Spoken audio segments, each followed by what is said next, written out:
أهلا بيكم في حلقة جديدة من سلسلة أحداث متفردة.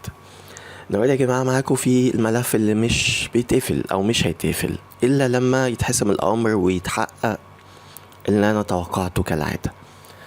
ملف جون إدوارد وما يحدث في نادي الزمالك. وجون إدوارد هو مجرد رمز اللي بيحدث في نادي الزمالك، مش جون إدوارد في حد ذاته على فكرة. سامحوني طبعا لسه صاحي من النوم فحبيت أسجل الحلقة، فيمكن الصوت شوية يكون مش ملائم، لكن حبيت ان انا يعني اي وقت بلاقي نفسي فاضي فيه لازم ان انا اطلع اتكلم على طول.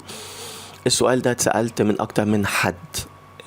هو اللي بيجرى ده هل هو فعلا ما يسمى تصحيح حقيقي في نادي الزمالك، ولا الامر ليه ابعاد اخرى، ولا مثلا زي بيع النادي بشكل مستتر بشكل مخفي لمجموعة من الأفراد ورجال الأعمال اللي حطت كلمتها وهي اللي جابت جون إدوارد وهكذا، ولا الموضوع إيه بالظبط؟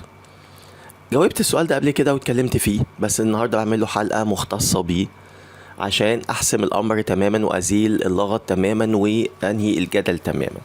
أنا مش بتاع خبر، ولا عندي الناس اللي قاعدة جوه الأندية ولا جوه المنشآت وبتدين الأخبار أول بأول. لا يا فندم، أنا الحمد لله أحمد ربنا وأشكر فضله بتاع رؤية مبنية على دراية، قدرات، إمكانيات، خبرات، حاجات كتير جدا كلها مضروبة في بعض. طيب هل ده أقوى ولا صاحب الخبر؟ الحمد لله أحمد ربنا وأشكر فضله 10 سنين كاملة أثبتت تماما تفوق كاسح بكل معاني الكلمة، وإن رؤيتي هي الأقوى والأصدق والأعم والأشمل والأقوى وكل حاجة ممكن تتخيل. كويس. طيب القصة كلمت فيها قبل كده ودلوقتي بأكدها لك مرة تانية. الأمر يا جماعة بكل بساطة مش تصحيح ولا بيع للنادي ولا الأمر ده. الأمر هو ببساطة الآفة وتجلي واضح تماما تماما تماما تماما اللي أنا حذرت منه، من تحول كرة القدم لتجارة، من وفي أسوأ صورها، من تغلغل وتفشي وتوصل الأمر لتملك. تملك دي مش تملك التقليدي، لا، تملك يعني بقى أصبح مسيطر على كل الأمر من رجال الأعمال، وأيضا التعويل عليهم. وأقول إيه، هقول خلاص بقى، يعني مش تعويل عليهم فقط، ده حضرتك بقيت بتاخد جنب، بقيت ما بتفكرش في أي حلول، لأن خلاص في حاجة واحد فقط اسمه رجال الأعمال، هو اللي هيخلص كل الأمور، هو اللي جاي بيه العصا السحرية. فحضرتك خلاص بقى ما بقاش فيه أي فرصة أو أي حتى محاولة إن أنت حتى تعمل أي أمور بديلة نهائيا، لأن خلاص عندك الحل السحري اللي هو مش سحري خالص، وما وراءه بمعنى عامل زي الدواء اللي لابد منه في الوقت الحالي بعد تفشي المرض، لكن المصيبة في تبعات الدواء ده وفي أعراضه الجانبية المؤثرة للغاية. بالظبط هو ده اللي بيجرى. طيب الأمر أصبح إيه يا فندم؟ الأمر هو فرض هيمنة، فرض وصاية، تاني بكرر، فرض هيمنة، سيطرة، وصاية، وأقولها بالتدريج، وصاية، هيمنة، سيطرة. ده اللي بيجرى بالظبط في الزمالك، أو اللي هيجرى والأيام هتثبته تماما. أقولها إزاي؟ وصاية بدأ الأمر بيه يا زمالك، إحنا كزمالك جينا كمجلس إدارة، يعني بكلم بصيغة الإدارة الحالية، واللي الحمد لله أحمد ربنا وأشكر فضله توقعت تماما كل ما جرى وكل ما سيجري، كنت توقعته قبل حدوثه من المجلس الحالي. ازاي يدير بشكل صحيح وقلت ده مش هيحصل، وازاي هو هيدير بشكل خاطئ وقلت ده هيحصل، وازاي هيوصل النادي لما حصل وما حدث وبيحصل. كويس. اللي هو باختصار فشل حقيقي، ما فيهوش جدال، فشل. وفشل ده اقول بالقياس، رغم الزمالك فاز ببعض البطولات، لكن بالقياس للوعود والامور اللي قالوا انها هتتنفذ والتشكيل الحالي للمجلس الحالي. يبقى ده فشل بكل معاني الكلمة. طيب تعالى حضرتك بعد كده أزمات كبيرة جدا، نواحي مادية برضو عاملة كوارث، زائد إرث مش ثقيل، إرث كارثي من أموال وقضايا ومشاكل. لكن ارجع تاني واقول لا اعفي ابدا المجلس الحالي لسببين. السبب الاول، انت جاي وعارف كويس جدا الارث ده، وجاي وعندك في مجلسك مجموعه من الاقتصاديين والماليين، المفترض وطبيعي ان الامر ده من اسهل ما يمكن انهم يكشفوه او يكتشفوه، هو اصلا مش يعني مش محتاج ده. الامر التاني ان حضرتك جاي وبتقول اني عندي الامكانيات اللازمه ان اودي الزمالك ده في مكان تاني ماديا، وده ما حصلش. وكان لازم قبل ده ان انت تعلن وان انت تقول وان انت زي ما قلنا يبقى في شفافيه كامله والمكاشفه بلا جدال. انت ما عملتش ده. بعدين بدات تعمل ده امتى؟ لما الامور خرجت عن السيطره وما قدرتش انت تعمل اي شيء عشان تنتشل النادي من اللي بيجرى. فبكل بساطه بعد كده عملت ايه؟ ما قدامكش حلول تانية. عشان كده لو تاخدوا بالكم استاذ حسين لبيب او كابتن حسين لبيب عمل حاجه كده زي الاعتكاف او الابتعاد لظروف صحيه، وكان ده امر اخر كمان انه ما عندوش حلول، انه ما يعني مش قادر يواجه الجمهور، مش قادر يواجه الاعلام، فعمل يعني اثر الابتعاد. ولما رجع بالاطروحه الجديده. ايه الاطروحه الجديده يا فندم؟ هي زي ما قلنا الدواء المر اللي ما وراءه بجدال جدال مجموعة ضخمة من عايز أقول الأعراض الجانبية والمشاكل. إيه هو ببساطة؟ يا رجال الأعمال اللي من خارج المجلس، ما قدامناش حل تاني وما فيش قدامنا غيركم. الزمالك هيقع، الزمالك فيه مشاكل كبيرة جدا، الزمالك بيطلع من نقرة يقع في دحضيرة زي ما بيقولوا. تاني بكرر، سواء إرث سابق أو معاملات أو من تبعات أفعال حالية من المجلس الحالي سيئة وسلبية وغير صحيحة، سواء لاعبين أو مدربين أو غيره، فالدنيا بتبوظ. وصاد كده سهل جدا جدا يرجع مين؟ يرجع مرتضى منصور اللي هو أساس رئيسي فيما يجري في النادي حاليا، واللي انتوا غالبيتكم مش عايزينه. تمام. فبقيت الأمر ماشي. أنا متوقع المشهد تماما يا جماعة كامل، هو مش مشهد، هو سيناريو متوقعه كاملا وقلت وأكدته.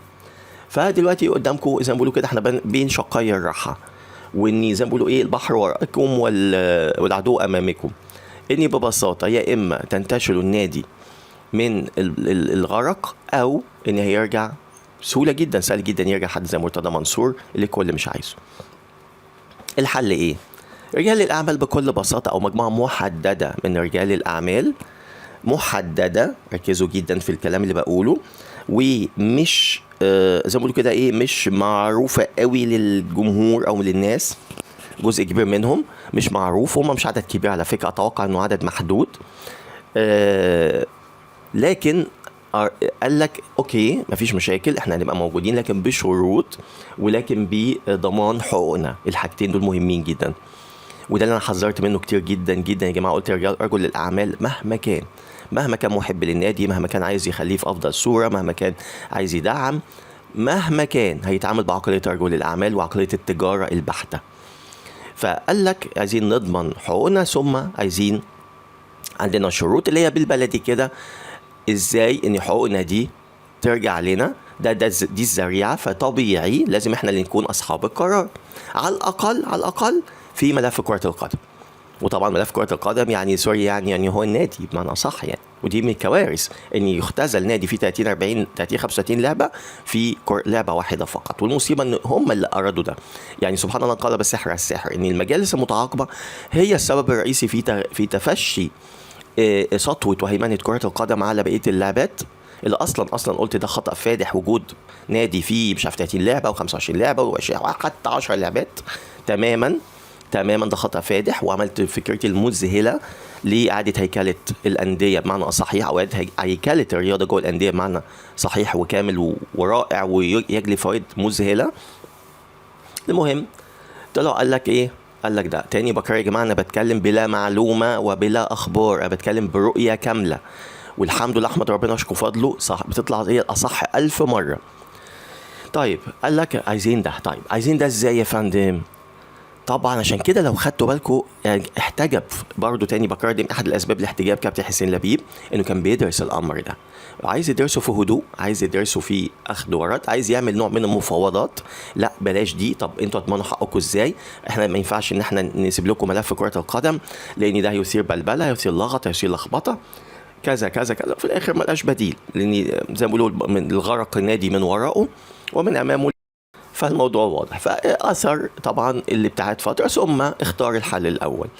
الحل الاول ينص على ايه يا فندم؟ زي ما قلنا وصايا اني لا اوكي هنديلك وهندعمك، لكن مش هنديلك انت، لا خلاص الموضوع ده انتهى، احنا اللي هندفع بنفسنا، احنا المسؤولين بشكل كامل، مش هنبقى في الصوره، انتوا اللي هتبقوا في الصوره كاداره، لكن هيتقال ان انتوا هتجيبوا ناس معينه هي اللي هتدير الامر، احنا مش هنظهر في الصوره ومش هنكون احنا اللي بندير بشكل مباشر، لكن تحت زي ما بيقولوا كده ايه برجالتنا او ناس احنا اللي نختارها، وهيتقال ان انتوا اللي اخترتوها، وهيتقال ان دي زي ثورة تصحيح زي ما بيقولوا ليه جوه النادي، وهتكون حاجة مختلفة. جميل قوي.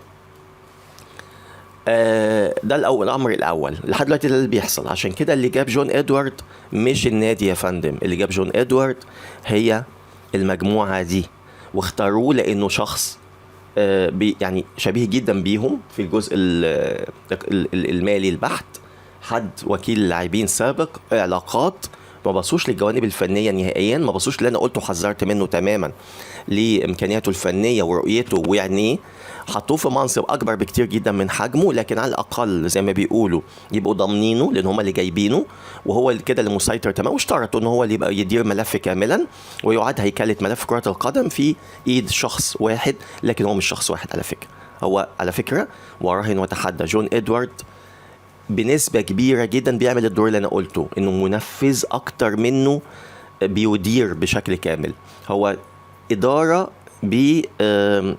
لينك من المجموعة الحالية اللي أنا ذكرتها. تمام. ليه رؤية أو ليه جانب في الاختيارات، لكن مش بشكل 100% زي ما أنتم شايفين أو قدام الجميع. تمام. ادي هو على فكره، والمجموعه دي هتظهر امتى؟ هتظهر مع توالي الانتصارات وتوالي الاداء المميز، توالي مثلا البطولات هتلاقوها بتظهر على طول، او مع اول بطوله على فكره، وهيظهروا تباعا. تمام. لكن ما حصلش ده، وده سبب رئيسي ان حصل اي اخفاق، هم بعاد تماما ومش هيذكر اسمهم. في تكهنات، لكن التكهنات ممكن جدا تتم نفيها. كويس. ليه بقى؟ لسببين. اول سبب عشان محافظه على السمعه وابتعادهم تماما عن ان هم بعاد تماما عن القصه دي. تاني حاجه عشان تحسبا لدخولهم معترك كره القدم او النادي بشكل ادق، انهم يدخلوا فما تكونش موصومين بتجربه سلبيه او تجربه فاشله. الامر ده برضو يفرق جدا. طيب الامر التاني هو زي ما قلنا ضمان العوائد دي بتروح فين ازاي؟ عن طريق ايه بقى؟ عن طريق ان هم فعليا بيحصل حاجه شبيهه بالفكره اللي انا قلتها المدويه، لكن اللي ما فيهاش ابدا كل الاراضي الجانبيه دي من سيطره وهيمنه والكلام ده خالص، اللي هي فكره ان رجال الاعمال يتدخلوا بشراء لاعبين، ولكن هم اللي يملكوهم بعد فتره ما، زي حق انتفاع النادي بياخد اللاعبين دول. اللاعبين على فكره قلت اجانب في الاساس، هو النادي بياخدهم فتره ينتفع بيهم، وكده يبقى خلاص رجل الاعمال اثبت انه محب للنادي وانه داعم للنادي مع الاحتفاظ الكامل بحقوقه تماما بلا جدال، لانه بيحتفظ باللاعب، هو المالك الفعلي للاعب الاجنبي اللي هيجي بعدد حد معين. قلت عدد 2 لاعبين لكل رجل اعمال. كويس. وممكن الفكره دي لرجال اعمال اخرين للاعبين المصريين مثلا. دلوقتي بيحصل حاجه شبيهه بكده، لكن بشكل مختلف تماما، انه يقول لك لا احنا بنجيب اللاعبين واحنا متحكمين في اللاعبين اللي هيجوا، واحنا اللي هنبيعهم بعد كده ونسوقهم عشان نضمن حقوقنا. انا اثق ان ده بيحصل دلوقتي. عشان كده تاني بكرر الملف كاملا عشان يضمنوه كاملا في ايد شخص، والشخص ده هم اللي جايبينه. تمام. طيب تعالى حضرتك ليه احنا اتكلمنا دلوقتي في مساله الوصايه ثم الهيمنه، كده خلصناها. ندخل بقى على ايه يا فندم؟ على السيطرة. والهيمنة كمان داخل فيها جزء أنا أراهن وأتحدى إن الفترة اللي جاية من ضمن هيكلة كرة القدم هتشوفوا شركات لكرة القدم، شركة للتسويق مش عارف ايه، شركة للحاجات الموضة دي اللي طلعت اللي أساسا مفرغة تماما من مضمونها، وأثبتت فشل زي ما توقعت تماما من أول يوم.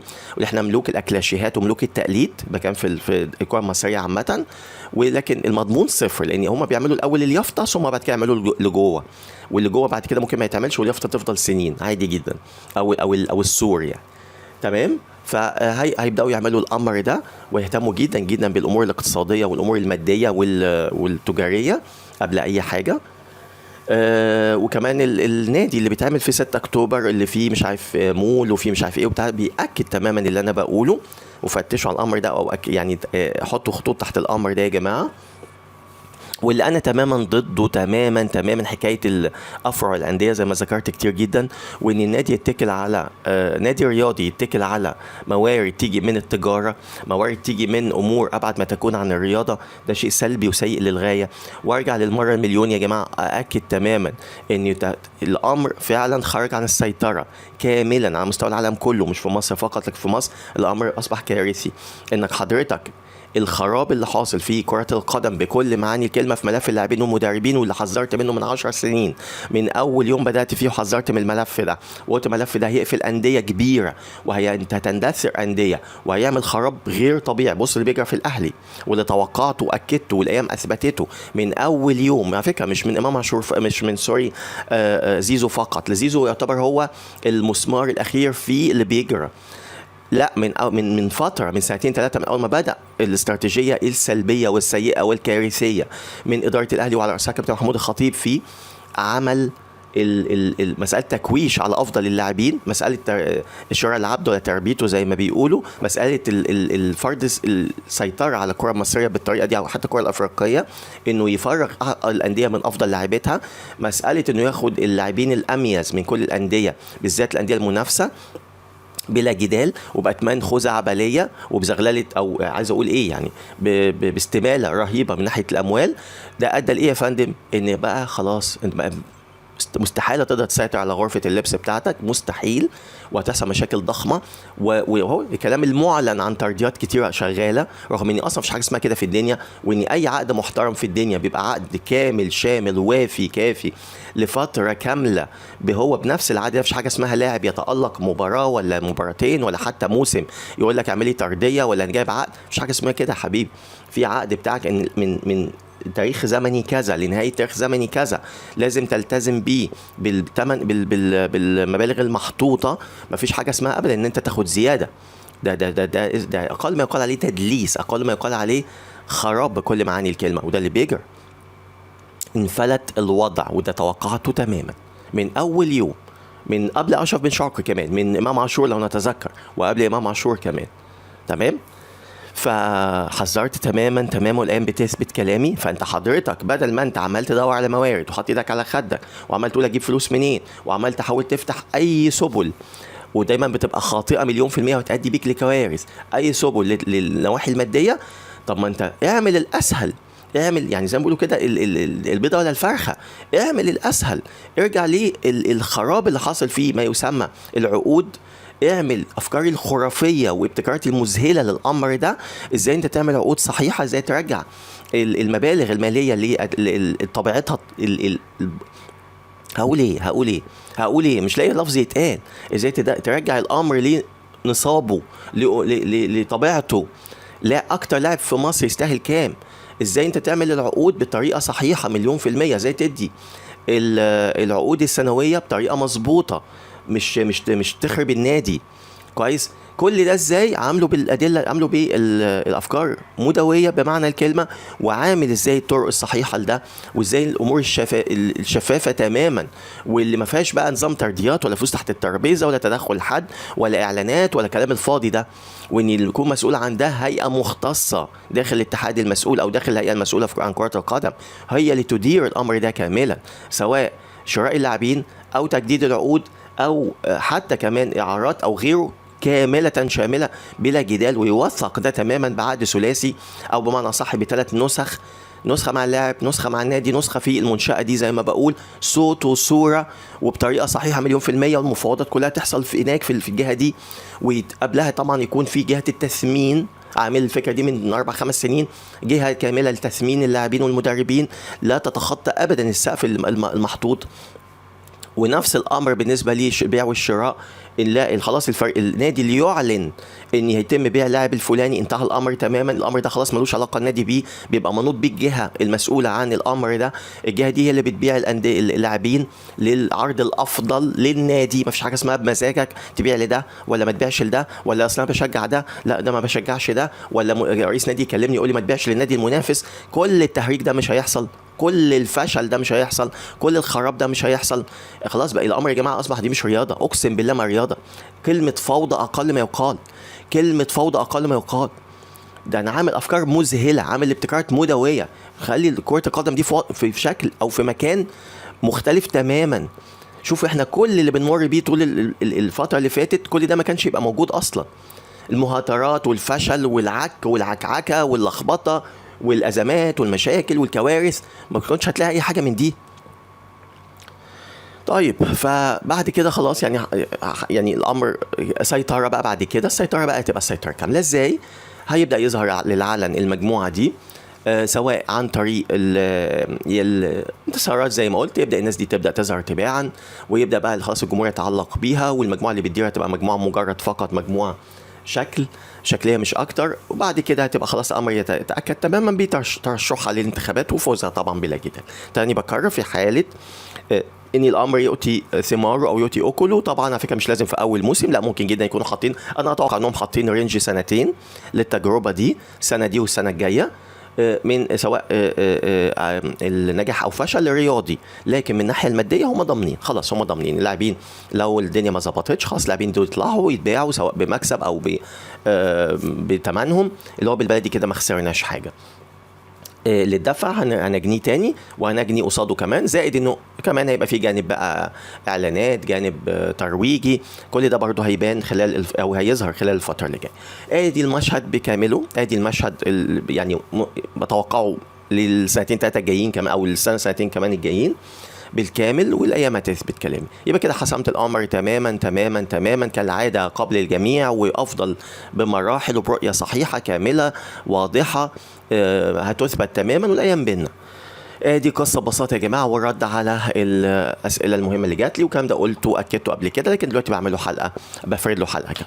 ده كل حاجه، واشوفكم على خير ان شاء الله في حلقات قادمه باذن الله. وانتظروا حلقات مدويه مع اميزنج ميديا، اعلام متفرد غير مسبوق، مش موجود في اي مكان نهائيا للسنه ال10 على التوالي. الحمد لله، احمد ربنا واشكر فضله.